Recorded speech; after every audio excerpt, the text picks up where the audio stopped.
30-dekabrdan 31-siga o'tar kechasi uyimiz yonib ketdi. Dokumentlardan tortib tillolargacha xullas hamma narsamiz olov ichida qoldi. Tungi pijamalarda yalangoyoq zo'rg'a yugurib ko'chaga chiqib olishga ulgurganmiz. Ko'z o'ngimizda soniyalarda uyimiz kulga aylangan. Uylar yonib ketsa ham xo'mraymaysan, yig'lamaysan, doim kulib turasan-a degandilar o'shanda xolam. Ayni damda shiringina kuxnyachamda remont ketayotganligi sababli suvim uzib qo'yilgan. Aristonim olib qo'yilgan, gazim uzib qo'yilgan. Remont sabab shunaqa o'tirishi ham gashti bor. Bu ham aslida katta baxt. Bismillahirrohmanirrohim. Ayam o'qadi. Zo'r bo'pti. Voy jonim.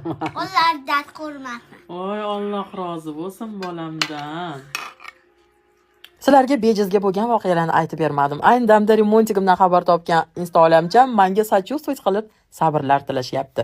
Gullarim, uyimiz butkul yonib ketib, hech narsasi qolganimizda ham aslo nolamaganmiz. Alloh berdi, Alloh irodasi qaytarib oldi deb shukr qilganmiz. Hozirgi holatim bo'lsa sabr bas, faqatgina shukrona keltirishga munosib vaziyat. Chunki uyini remont qilishga hozir ham qodir bo'lganlar bor, qodir bo'lmaganlar bor. Rizqlantirgan mehribon Robbimga alhamdulillah.